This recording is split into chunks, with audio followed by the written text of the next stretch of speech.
Good afternoon. My name is Ben Petrie, and if you've been following my series, you know that I'm a real estate agent in San Miguel de Allende. So, of course, the thing that everyone wants to know about is what is the state of the real estate market and so forth. So, I'll just say briefly that we have a strong and active real estate market. We do not seem to have had a tremendous level of price increases. We do seem to have had a narrowing of the price, the final price being less of a reduction from the asking price. And we also seem to have had a significant increase in inventory, which probably represents the people who could not sell in 2019 and 2020 because of the COVID related issue. But what I wanted to talk about most is I've had a tremendous number of people contact me. My colleagues tell me they are in a similar situation. Um, and they're very much wanting to move here and talking about that. And some of them are sort of out of our profile.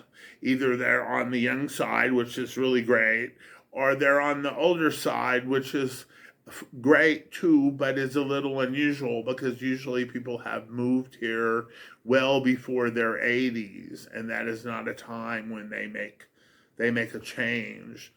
And what I've come to realize, sadly, is that quite a number of these people are terribly afraid because of the things that are going on in the United States and Canada. I have an inordinate number of clients from Washington State and Oregon, and a few from Canada and California. And many of these people just are exposed to a very high level of property crime in their neighborhoods. They've also occasionally awakened to bodies in their neighborhood. I don't really know I don't know so much about what's going on in the US because I have disconnected all my media links because a lot of it was kind of making me sick. And so, but they tell me that there's extraordinary numbers of carjackings that their neighbor, somebody bumped them lightly in the rear and they got out to share their insurance information, and somebody jumped in their car and took it, and then someone drove the other car away, and similar things at the gas pump, and just a whole range of things that have made them far less comfortable in their homes than they had been in the past. So I thought what I really should do is make a video about the kinds of people who ought not to move to San Miguel. And I actually have notes, but I will try to refer to them as little as possible. But the first thing you should obviously be aware of is that in terms of convenience, there's really nothing that beats the large Sunbelt cities in the United States. You can run to Costco at 9:30 and get 25 pounds of bacon if you want it. You can sit in your gym shorts and order from Amazon at 1 o'clock in the morning, and it often will be at your house by 6. And there's just nothing anywhere in the world that matches that. And certainly that is not the case in Mexico. We have really erratic stocking. So 1 week, if you want Dr. Peppers, they are only single Dr. Peppers. And then the next week, they're in a 12 pack or a 24 pack. And then they disappear for 2 weeks and so on. So this is what we live with. And if this is something that is hugely vexatious to you, you should really think about this before you come here. Above all, the most important thing is to have patience. It's not unusual for a workman to come an hour or more late. It's not unusual for a workman to come a few days late. It's not unusual for social guests to come a half an hour to an hour late. I hosted a wedding, and the last guest that arrived 2 hours and 25 minutes after the invitation stated. So all of these stories that you may have heard about Mexico are all completely true. And you will in restaurants generally get good service, especially in San Miguel, where restaurants have evolved to meet the needs of Americans and Canadians. But there just is not a compelling sense of urgency in almost anything in this country. And so, if you are somebody who is extremely impatient and demanding of service and quick response for anything you want, you are probably not a good candidate for this country. You will either have to accept things the way they are, have a stroke, or go home. That will be your three choices. And things are indeed different here than they are in the US. For example, you keep your own doctor's records. So when you go to your doctor, you bring a file that has all your tests and other scripts and other things that have been written in the past. And so if you forget to do that, then your doctor's in a tough place because he can't see what your blood pressure or your urea or whatever looked like the last time it was tested. Also, and I guess this should really be under the patient's note, San Miguel in particular, but much of Mexico, is not so friendly to driving. So if you have a really fancy car that rides very low to the ground, you will find it tedious and probably damaging to some of those plastic parts. I mean, we have cobblestones here in San Miguel. They're not cobblestones in so many other places, but we have cobblestones, and we have tremendous numbers of topes, which I think in the US we call speed bumps, and Australians I think call them drunken policemen or something. But these places where they're just there in the middle of the road and you have to stop. And if you are used to driving in Houston or Dallas or Scottsdale, this is a new thing, and many of them are not adequately marked. Usually, when they're in the US, they are painted yellow. Here, they often are not. So, you have to be really careful, or you will tear out the bottom of your car. So, all of this, I'm a car guy, and all of this I have found extremely tedious, and it's definitely a real adjustment to be here. Um, Another thing that you probably should be aware of is that noise is a significant factor in Mexico if you live in any kind of community.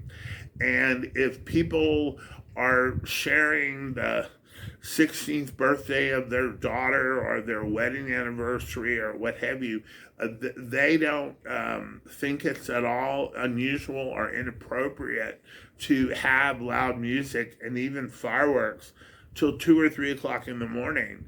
And if you live next door to them, you're expected to just join in and enjoy that situation. The same thing with church bells. There are many cities in the United States where the ringing of church bells is outlawed. That is absolutely not the case in Mexico.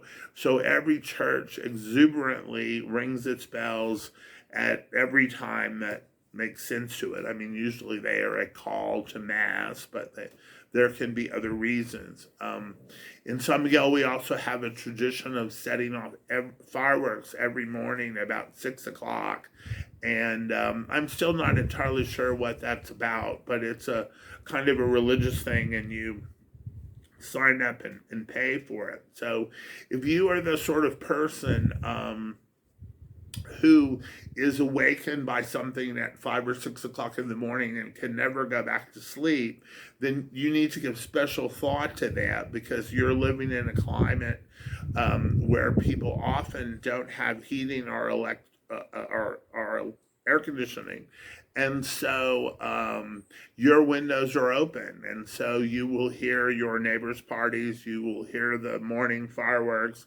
The people who come by with milk have a certain noise they make. The guy who comes by to sharpen knives has a kind of whistle that he makes. and various other kinds of services. In many parts of town, you can't put your garbage out except at the moment that the truck is coming by, so they have a noise. So if all these things are, making your stomach knot up, you're either not a good candidate for here, or you need to make really clear choices about where to live to avoid as much of this as possible. Another thing that you will find here is that if you go to local markets, and I encourage you to do that because you will find very fresh vegetables at generally something on the order of a third of the price you would pay for them in the grocery store, you probably will need to do some kind of haggling. And so, we do not grow up with that in the United States very much. And so people are often sort of shy, and it's hard for them to learn to get into the rhythm of asking for a better price. Um, and if you are one of these people who thinks that everything in the U.S. and Canada is the way God meant it to be, you will have some real awakenings about being here, about how things work, and what you need to do, and just things will be very different. You will have wonderful employees. They will work for you for some months. They may come to you and say, I really love this job. You're the best employer I have ever had, and I have enjoyed these 5 months working for you, and now I have some money, so I'm not going to work for you anymore. I mean, things like this that you would not be so likely to hear in the US. And I'm sure there's a lot more to say about this, and that if I think about it, I'll make a future video um, to add on to these thoughts. But the other thing I would say finally is that this is a fantastic place to live if you don't really do anything. It is not an easy place if you work. I mean, what real estate agents are required to learn is very much more complicated and has strange warps and woofs that are not the case in most of, if not all of, the states of the U.S. And there are complexities. There are complexities in doing many things. So it's a fantastically restful, wonderful, delightful place to live. Quite a bit less so if you work. And I find for me that I've worked up the experience curve at a cost of several $100,000, but I've worked up the experience curve, and now I'm in a great place, and I'm very happy with the things that are happening and the things that I'm getting to do. But I would encourage all of you. I mean, I understand that I mean many things are different in the U.S. and things are dangerous in places that they haven't been. And while Mexico has a relationship or a reputation for narco violence, which is indeed true because narco violence occurs. Mexico has no history of people being cold cocked while walking down the street. They have no history of people attacking observant Jews while they're walking around. I'm sure we have had some carjacking, but apparently it's nothing on the order of what is going on now in the U.S. If what people tell me is accurate. So before the sort of narco explosion of the last couple of years, Mexico was considerably safer than Nebraska, and Nebraska is the safest state in the United States. And it really is still the safest place, except there is this narco activity going on.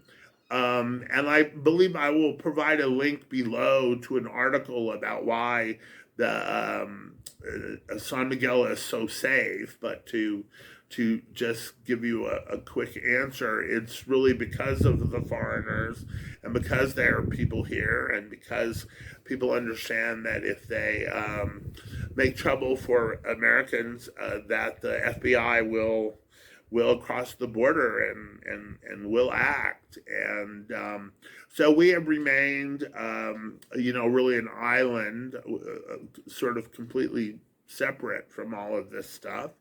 And as far as I'm aware, in the nearly 20 years I have been here, I am only aware of one American being murdered by the cartels, and that was a guy who was dealing cocaine, and the cartel came to him and said stop, and he did not do that. And there have been a few other murders, at least one of which has involved pedophilia and so on. So, in general, you're really pretty safe here. But I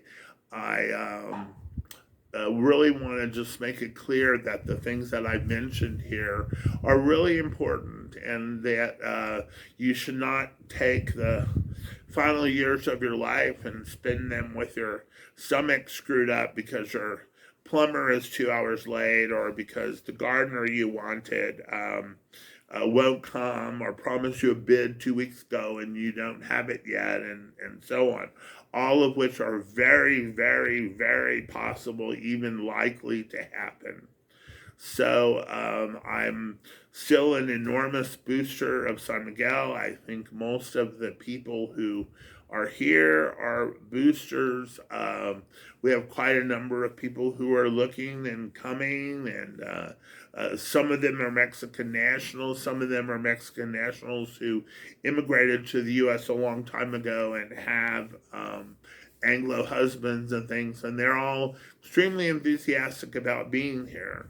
But there is, I guess, what we would call a type A personality that doesn't fit here. So you have to, change your expectations or go home. So I have some fears that some of these people are coming here because they're running from the violence and the chaos in the U.S. and are not appropriately um, paying attention to the culture. So again, I would refer you to one of my previous videos where I talked about how important I thought it was that you come and spend a month or two here and look around and see how you like things, and what is it like to walk to the corner and buy bananas and milk, and what is it like to go to a bakery, and how do you like the restaurants that are here, and so forth. So good news on the real estate front.